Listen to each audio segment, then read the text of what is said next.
بسم اللہ الرحمن الرحیم نحمده ونصلی علی رسول الکریم اما بعد فاعوذ باللہ من الشیطان الرجیم بسم اللہ الرحمن الرحیم۔ رات کی تراویح کے اندر 9ویں پارے کا آخری پاؤ اور 10واں پارہ مکمل تلاوت کیا گیا۔ تراویح کے اندر آپ حضرات نے سماعت فرمایا۔ اس میں سورہ انفال مکمل اور سورۃ التوبہ کا اکثر حصہ تلاوت کیا گیا اور کچھ حصہ سورۃ التوبہ کا 11ویں پارے کی ابتدا میں آئے گا۔ سورۃ الانفال یہ مدنی صورت ہے۔ انفال یہ نفل کی جمع ہے اور نفل کہتے ہیں مال غنیمت کو۔ اس صورت کی ابتدا میں چونکہ مال غنیمت کے حوالے سے جو اہل ایمان کا باہمی اختلاف تھا کہ میدان جنگ کے اندر غنیمت اصل میں کہتے ہیں اس مال کو جو میدان جنگ میں کفار پر غلبہ اور فتح حاصل کرنے کے بعد جو مال ایمان والوں کے حصے اور ہاتھ میں آتا ہے، قبضے میں آتا ہے، اس کو مال غنیمت کہا جاتا ہے۔ تو ابتدا میں اس کے احکام چونکہ اترے نہیں تھے تو ایمان والوں میں باہمی اختلاف ہو گیا کہ میدان جنگ میں کچھ گھڑ سوار ہوتے ہیں، کچھ پیدل ہوتے ہیں، کچھ پیچھے رہنے والے ہوتے ہیں، کچھ بالکل سامنے کفار کے بالکل پہلی صف میں رہنے والے ہوتے ہیں، تو ان کے حصوں کی کیا ترتیب ہو، تو مختلف آراء پیش کی گئیں۔ اللہ پاک نے مال غنیمت کے حوالے سے ایمان والوں کو آگاہ فرمایا کہ اے پیارے حبیب صلی اللہ علیہ وسلم، یہ آپ سے مال غنیمت کے بارے میں سوال کرتے ہیں، آپ ان کو فرما دیجئے مال غنیمت کی تقسیم کا فیصلہ اللہ اور اللہ کے رسول کے سپرد ہے۔ ایمان والوں کی ذمہ داری کیا ہے؟ اللہ کی ذات کا خوف، تقوی اور آپس میں صلح صفائی سے رہنا، یہ تمہاری ذمہ داری ہے۔ مال غنیمت کی تقسیم کا فیصلہ اور کام اللہ اور اللہ کے رسول پہ چھوڑ دو۔ اللہ اور اللہ کے رسول کے اطاعت کا حکم دیا گیا۔ اس کے ساتھ ساتھ جو اس صورت کے اندر بیان کیا گیا وہ جہاد کے حوالے سے شرعی احکام بیان کیے گئے، خصوصاً غزوہ بدر جو اسلام کا پہلا معرکہ تھا اور چند مختصر لشکر نے ایک بہت بڑے لشکر کو اپنے سے دگنا لشکر کو ذلت امیز شکست سے دوچار کیا۔ بہرحال اس صورت کی جو ابتدا میں جو ہے انفال کا مال غنیمت کی حقیقت کے حوالے سے، مال غنیمت کے حوالے سے جو سوال تھا، جو باہمی اختلاف تھا، اس کو بیان کیا گیا اور اس کا حل بیان کیا گیا۔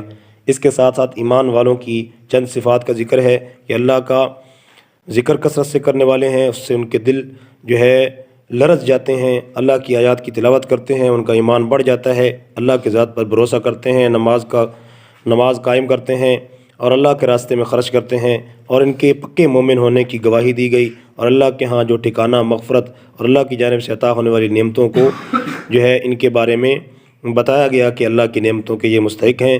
اس صورت میں جو نمایاں خصوصیت ہے وہ یہ ہے کہ اللہ پاک نے 6 جگہوں پہ ایمان والوں کو یا ایھا الذین آمنوا کہہ کے اس مبارک خطاب سے سرفراز فرمایا ہے، اور یا ایھا الذین آمنوا کہہ کے ان کو جو ہے مخاطب کیا۔ یا ایھا الذین آمنوا کہہ کے جو ہے ان کو مخاطب کیا گیا اور تنبیہ کی گئی کہ میدان جہاد میں جب تم کفار کا مقابلہ کر رہے ہو تو ایمان والوں کو پیٹھ دکھانے کی اجازت نہیں ہے، پیچھے بھاگنے کی اجازت نہیں ہے ایمان والوں کو۔ ہاں جنگی تدبیر کے طور پہ دوبارہ حملہ کرنے کی نیت سے وقتی طور پہ پیچھے ہٹنے کی گنجائش ہے، بزدلی کی وجہ سے اور ڈر کر خوف زدہ ہو کر پیچھے ہٹنا یہ اتنا بڑا گناہ ہے کہ اللہ پاک اس کو پسند نہیں فرماتے۔ فرمایا گیا اللہ اور اللہ کے رسول کی اطاعت کا ایمان والوں کو آمنو کہہ کے، یا ایھا الذین آمنو کہہ کے اطاعت، اللہ کی اطاعت اور رسول اللہ صلی اللہ علیہ وسلم کی اطاعت کا حکم دیا گیا اور روح گردانی سے منع کیا گیا۔ اسی طرح اللہ اور اللہ کے رسول کا فیصلہ قبول کرنے کی تلقین کی گئی۔ آمنو یا ایھا الذین آمنو کا خطاب کہہ کے اللہ اور اللہ کے رسول سے خیانت سے بچنے کی جو ہے تلقین کی گئی اور امانت داری سے کام کرنے کی جو ہے تلقین کی گئی۔ اس طرح اللہ کی ذات کا خوف اور تقوی اختیار کرنے کی تلقین کی گئی۔ اور اسی 10ویں پارے کے شروع میں پھر یا ایھا الذین آمنوا کا خطاب کر کے بتایا گیا کہ جب تم کفار کے سامنے صف آرا ہو جاؤ تو پھر ثابت قدمی سے رہو، اللہ کا ذکر کرو، اور یہ 2 چیزیں ہیں جو تمہاری کامیابی کا سبب بنیں گی۔ اللہ کے رسول کی اطاعت کرتے ہوئے آپس میں جو ہے تنازع، اختلاف، اس سے دور رہو۔ آپس کی لڑائی جھگڑے اور خلف شاری سے تمہاری طاقت، تمہاری جو ہے قوت کے اندر بہت اثر پڑے گا اور تمہیں نقصان کا سامنا کرنا پڑ سکتا ہے۔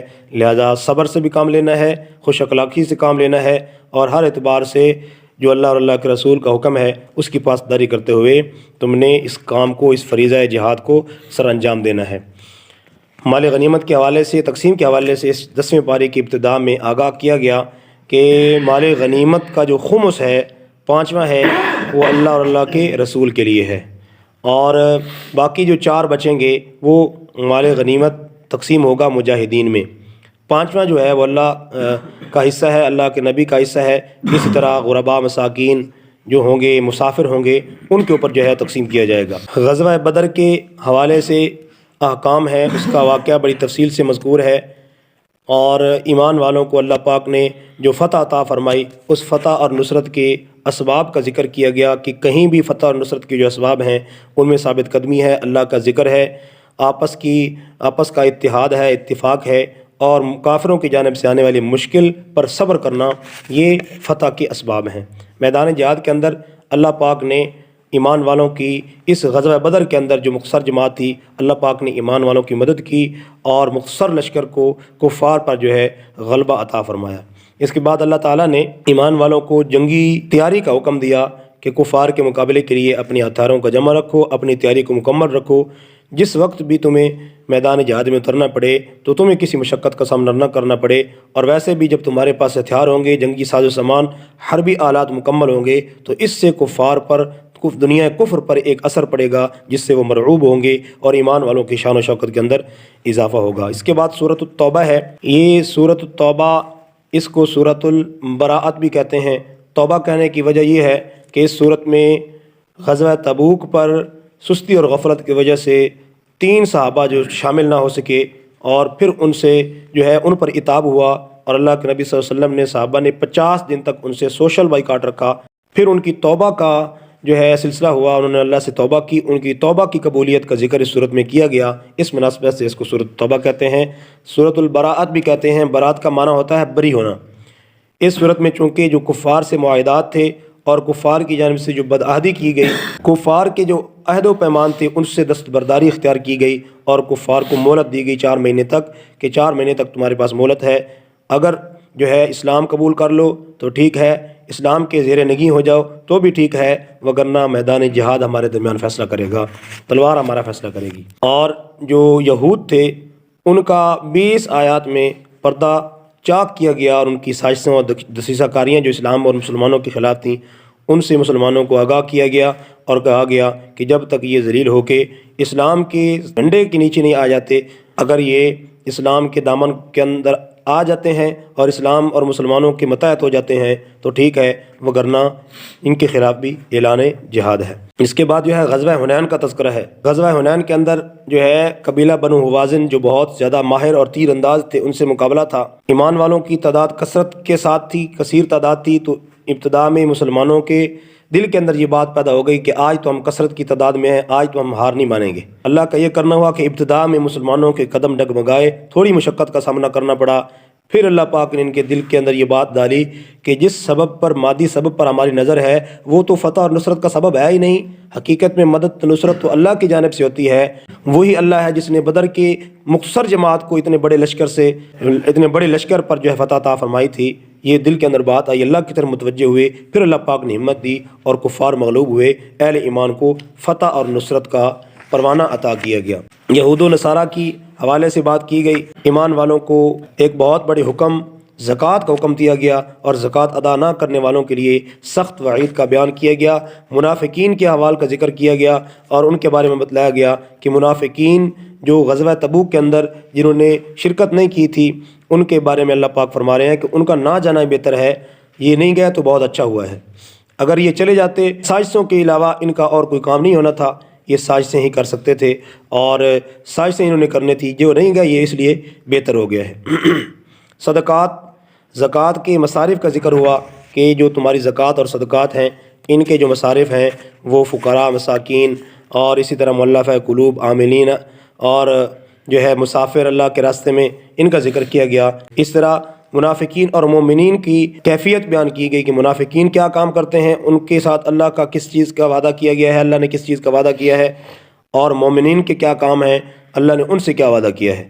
منافقوں کی صفت کیا بیان کی گئی؟ یأمرون بالمنکر، برائی کے کاموں کی طرف دعوت دینے والے ہیں، اور جو ہے نیکی کے کاموں سے روکنے والے ہیں، اور اللہ کے راستے میں خرچ کرنے سے اپنے ہاتھوں کو روکنے والے ہیں۔ ان کے ساتھ وعدہ جہنم کا کیا گیا اور ان کی منافقت کی وجہ سے ان کا ٹھکانہ جہنم بتایا گیا۔